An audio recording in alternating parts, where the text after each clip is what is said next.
So this series of exercises can be performed really any tall surface. If you wanted to get like a chair, or even if you're more flexible, a counter. I had originally done these on the back of the couch, but honestly, the filming situation just wasn't good. So I'm moving to a windowsill, works fine. And what we're trying to do with these moves is to open up different parts of your hips. So we're basically going to take, we're gonna get rolling, and then we're just gonna kind of like blow through. So if you want to follow along, great. If you just want to get a little bit of inspiration from this video, that's good too. So I'm gonna start here by bringing my leg up into a pigeon pose or some type of variation of this. If it feels better and you have the flexibility to bend your knee and fold a little bit more into it, feel free to do that. If you feel you need to be a little bit further and just resting your toes, even if it's more an open angle like this, it's still all targeting that deep inner hip musculature. So we're just gonna hold here for a couple seconds.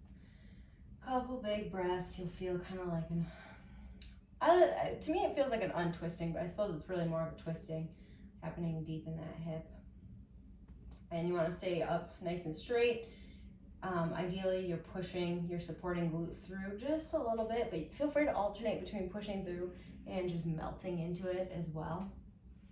Any forward movement here, you want to hinge. So you don't want to just like crumple forward, stay nice and tall. You bring your chest a little bit closer.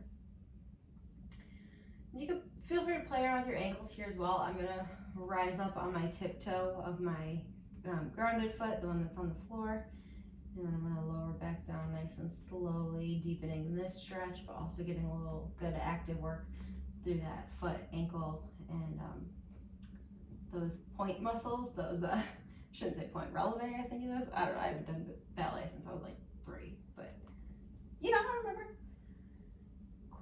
And then from here, feel free to twist open to the side a little bit more if you haven't already. Really, anything goes here as long as you know you're staying within the range that feels like mild discomfort and not full-on discomfort. And then from here, we're going to get our heel up onto the windowsill or whatever you're using. You can start, hang on for support, please. You can start by having your leg a little bit more bent, and then as you get a little more comfortable, you can straighten that leg out and even slide into it a little bit. Again, whatever feels comfortable. Here, I'm starting with my hip bones facing forward. I'm just gonna take a few deep breaths here. I get a really nice hip flexor stretch on my supporting side, and definitely some hamstring and groin on the elevated side. I'm going to initiate twisting through my hips. So I'm actually driving my hip bones to face my knee a little bit more, and then back. I'm going to be careful with the twisting. You don't want to overdo any stretching of the ligaments that are growing in your belly right now. So take it slow, and definitely don't twist through your stomach. Only pull your hip bones toward that knee. Good. If you want to reach one arm up, same deal. Don't overdo it. Just nice and tall. You can come up on the tiptoe of that supporting leg if you'd like to. I personally do. Even a couple calf raises for reps here. Good, and then I want you to stick your butt back a little bit as you hinge forward, so you're keeping that nice tall spine. And to me, that intensified the groin stretch pretty intensely. And here, I have my shoe on, so it's a little bit harder, but feel free to really point your toe, and then flex those toes toward your face. So I would repeat that, around between 5 and 10 times at least. Very deliberate moves. Good, then we're gonna go ahead and turn it around. Hang on for support. Like I said, you're gonna bring just your toes up to the top of your surface, and you can either let yourself kind of melt back in. My hip is definitely a little bit bent now. To intensify the stretch, I would squeeze my hips through. So not like arch my back through, but literally tuck my pelvis through. This is pretty intense for me right now, so I'm gonna stay here. And here you can bend that front knee a little bit to change the angle, or stand nice and tall.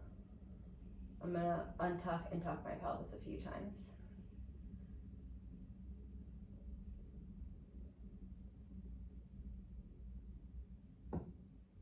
Before switching to the other leg.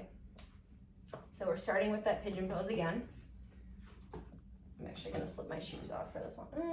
Yeah, I'm gonna slip my shoes off for this one. Okay, so coming up into that pigeon pose. Woo! This side's definitely tighter. It's requiring me to stand away from the windowsill a little bit more than I did my other leg, and that's fine. Let's see if I can relax until a little bit closer. Each breath, you want to just breathe a little bit deeper into that twist, and then every exhale, just letting your body melt and finding that new space.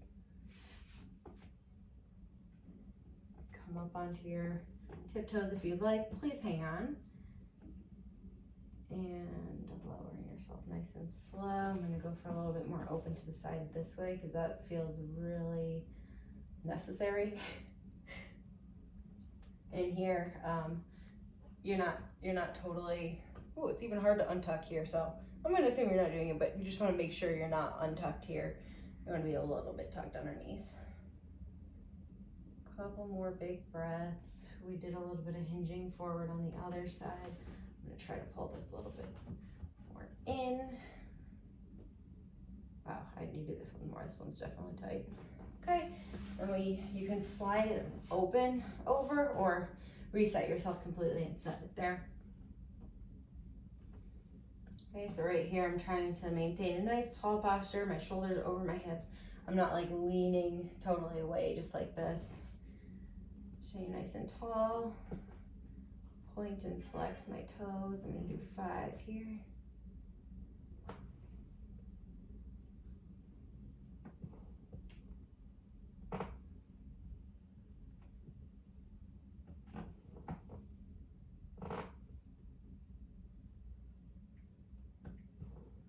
Slide open a little bit more because I feel like we can. And I'm going to hinge forward a little bit, sticking my butt a little bit more behind me. Couple deep breaths here. I said butt behind me, don't mean untucked though, so keep it tucked as you're coming behind you. Good. And then I'm gonna bring myself out to transfer. Okay, so if you can grab your foot and assist up, that might make it a little bit easier. Okay, so first I'm going to start by leaning back and just kind of embracing that bent hip. That's totally fine. I feel this more in my distal quad, a little bit closer to my knee. As my butt's behind me, my pelvis is untucked. I'm going to squeeze my pelvis through. Definitely felt it more in my hip flexor and more proximal end of those quad muscles. On the other side, I practice with the tuck and untuck. On this side, it definitely feels a little bit tighter. I'm gonna give it a go though.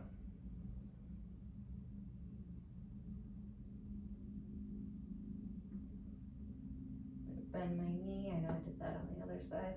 It's not gonna be perfectly the same, but that's okay. I'm trying to relax my spine too. So I noticed that I was kind of in this position where I was like chest out, ribs flare, and I tried to draw my rib cage back under, and that actually took my gaze a little bit more to the floor right in front of me. Again, these are just some suggestions. Feel free to make any of those positions your own. The best thing that we can do to try to alleviate some of that, well, one of the best things, I shouldn't say the best thing. One of the best things we can do to try to alleviate some of that kind of intense low back pain that's starting to build up is to loosen up your hip muscles a little bit. Things might be feeling a little bit more relaxed right now, so please be careful in any type of stretching and feel that you have active control over that position should you try to engage. So yes, we want you to relax into it, but also feel like you could be active there and you're not just in an unknown space of hypermobility. All right, good luck.